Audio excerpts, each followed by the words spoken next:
Hello guys, स्वागत है आपका हमारे अपने यूट्यूब चैनल में। आज मैं आपको बताने वाला हूँ सैन कॉल क्या पे मी और you knock on my door का एपिसोड नंबर 36। तो चलिए शुरू करते हैं। जब अदा को रजिस्ट्रार से ये पता चलता है कि ये शादी असली है और वो रजिस्ट्रार असली है, तो अदा बिल्कुल शॉक्ड हो जाती है और वो डैनी से पूछते हैं कि ये सब क्या हो रहा है। तो डैनी का जवाब रहता है कि वो अदा से प्यार करता है। कितनी अजीब सी बात है, सब चीज़ों के लिए हेल्प किया अदा का। उसके बाद फिर जब सिरकान की याददाश्त वापस आ गई तो इसने खुद ही शादी कर लिया। वाह क्या बात है। फिर रजिस्ट्रार उन्हें एक लीगल प्रोसेस के बारे में बताती है जिसके द्वारा कि अभी भी वे लोग अलग हो सकते हैं। बस उन्हें 12 आवर्स के अंदर एनलमेंट डॉक्यूमेंट के ऊपर साइन करना होगा दोनों को। उसके बाद रजिस्ट्रार ऑफिस में जमा कराना होगा।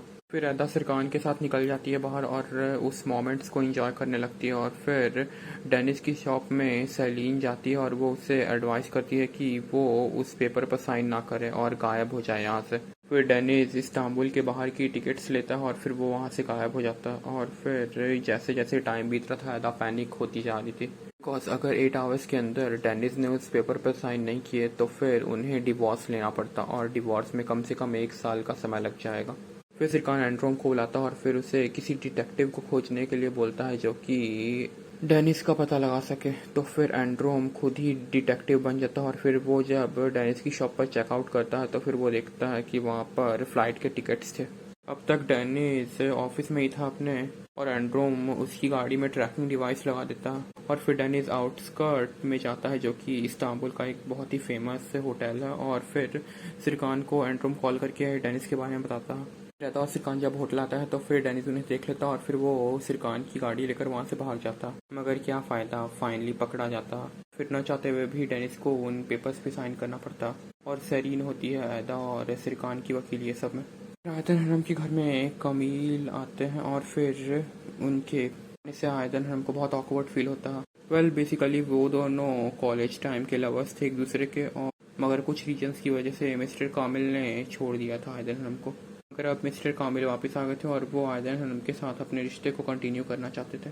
फिर हमें पता चलता है कि मिस्टर कामिल जो है मिस्टर एटिस के साथ एक न्यू प्रोजेक्ट में काम कर रहे हैं और वो दोनों पार्टनर्स की तरह काम कर रहे हैं इस प्रोजेक्ट में।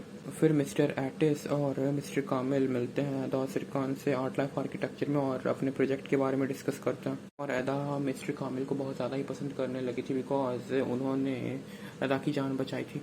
सिरकान को देखकर ऐसा लग रहा था कि वो काफ़ी अनकंफर्टेबल है मिस्टर कामिल के प्रेजेंस पे। फिर अगेन सिरकान को ये ऑफर करता है कि आज हम कंपनी में पार्टी रखते हैं। और फिर इस पार्टी का कारण था अदा और सिरकान का रियूनियन। सिरकान आज की पार्टी को बहुत ज़्यादा ही स्पेशल बनाना चाहता था और अब फिर से सब कुछ ठीक हो गया था, है इतनी आसानी से नहीं।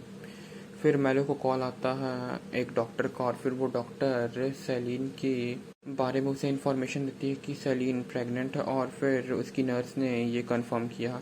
डॉक्टर के बारे में एक बात बता दो कि वो किसी भी अनजान व्यक्ति को किसी के हेल्थ के बारे में नहीं बताते हैं। सो ये तो पूरी तरह से इलॉजिकल है यहीं पर। बट ये बात सुनकर मेलो बहुत ज़्यादा टेंशन में आ जाती है। फिर अदा को दिखाया जाता है जो कि मिस्टर कामिल को इवनिंग के सेलिब्रेशन में इनवाइट करती है क्योंकि वो उन्हें थैंक यू बोलना चाहती थी उनकी जान बचाने के लिए। वहाँ पर मेलो भी होती है जिसका कि मूड सेट था। तो अदा उससे पूछते हैं तुम्हारा मूड क्यों ख़राब है। तो फिर वो अदा को सारी बातें बताने से डरी थी बिकॉज इस बात को बताने के बाद अदा और सिरकान के बीच के रिलेशन में फिर से दरार आ सकती थी। जब अदा तैयार हो रही होती है अपने घर आकर के वापस, तो फिर मेलो उसे बता देती है कि सेलिन प्रेग्नेंट है। उसके बाद अदा आइफर और मेलो को बोल देती है जाने के लिए ऑफिस में, लेकिन वो खुद नहीं जाती है। फिर अदा सेलिन के अपार्टमेंट जाती है और उससे इस प्रेगनेंसी के बारे में कंफर्म करती है। तो सेलिन उसे पेपर्स दिखा देती है इस बात के और बोलती है कि वो उस बच्चे को जन्म देगी और उसे अकेले ही पालेगी और वो सिरकान को इस बारे में नहीं बताएगी। तो अदा इस बात से मुकर जाती है और बोलती है कि तुम्हें सिरकान को बताना ही होगा क्योंकि वो उसका पिता, और अदा नहीं चाहती थी कि कोई और बच्चा वैसी ज़िंदगी जिए जैसा कि वो अपने बचपन से जी रही थी अपनी चाची के साथ अकेले। फिर अदा अज्यूम करने लगती है कि सेलिन जो बोल रही है वो सच है और फिर सिरकान इस बच्चे का पिता, और फिर वो सिरकान को छोड़ने का फैसला कर लेती है उस बच्चे के कारण। और अदा जब पार्टी में जाती है तो वो देखती है कि सिरकान उसका पहले से ही वेट कर रहा था उसे अप्रोच करने के लिए। और फिर सिरकान अपने घुटनों पर बैठकर अदा के लिए एक इंगेजमेंट रिंग निकालता है अपने पॉकेट से और फिर वो अदा को ऑफर करता है कि क्या तुम अपनी बाकी की बची ज़िंदगी मेरे साथ गुजारना चाहोगी। तो अदा उसे कन्फ्यूज़न भरी नज़रों से देख रही होती है। सभी कोई ऑफिस में क्लैप कर रहे होते हैं लेकिन अदा का जवाब होता है नहीं, मैं तुमसे शादी नहीं कर सकती।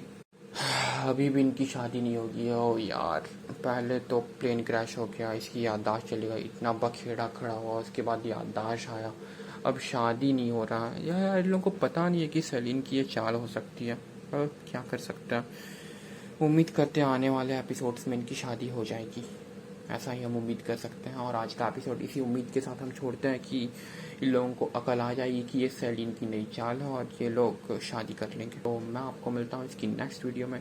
सी यू गाइस, बाय बाय। और हाँ, चैनल को सब्सक्राइब करना बिल्कुल मत भूलना।